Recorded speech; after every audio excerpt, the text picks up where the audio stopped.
তো আমরা কিন্তু প্রত্যেকটা সময় কর দিয়েই কিন্তু এই পর্যায়ে এসেছি।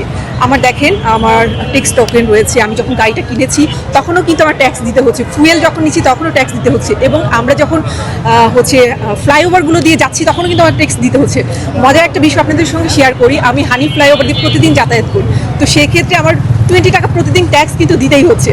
তো বাৎসরিক হিসাব করলে সেখানে কিন্তু আমার প্রায় 7,200 টাকা ট্যাক্স কিন্তু দিচ্ছি এক্সট্রা। তো সেখানে সরকার যদি আমাদের উপর আরও ট্যাক্স নির্ধারণ করে সেটা আসলে খুব অবিচার হয়ে যাবে। তো আজকে এখানে আসার মূল কারণ যে বাইকটা আসলে আমাদের বিলাসিতা নয়, এটা আমাদের প্রয়োজন, আর আমরা যেহেতু ট্যাক্স দিচ্ছি তাহলে এক্সট্রা ট্যাক্স কেন দিব? একটা বিষয়, পার্শ্ববর্তী দেশে ভারতের যে বাইকের দাম 1 লাখ, বাংলাদেশে সেটি 3 লাখ।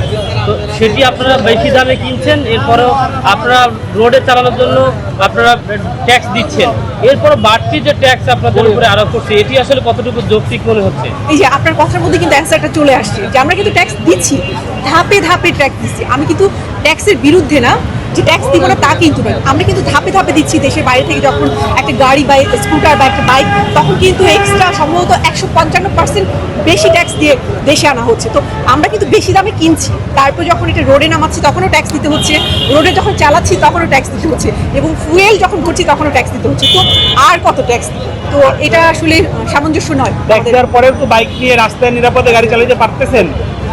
সেটাই কথা, বলেন, সেটাই বলেন যে আমাদের এক্সট্রা আলাদা কোনো লেন নাই, কিন্তু আমরা কিন্তু ট্যাক্স দিচ্ছি।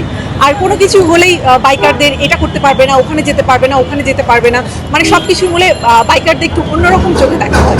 যেখানে আমরা ট্যাক্স দিচ্ছি, দেখবেন টেসলারগুলো, ওরা কিন্তু কোনো রকম ওদের লাইসেন্স নাই, ওরা কোনো প্রকার ট্যাক্স দিচ্ছে না, কিন্তু তারাও কিন্তু রাজার মতো রাইড করছে। বরঞ্চ অনেক সময় আমরা ভয় পাই যে ওদের আমরা সাইড দিতে বাধ্য হই, এবং ওরা ডেসপারেটভাবে চালাচ্ছে, কিন্তু আমরা ট্যাক্স দেওয়ার সত্ত্বেও আমরা কিন্তু আমাদের নিরাপত্তাটা নিশ্চিত করতে পারছি না।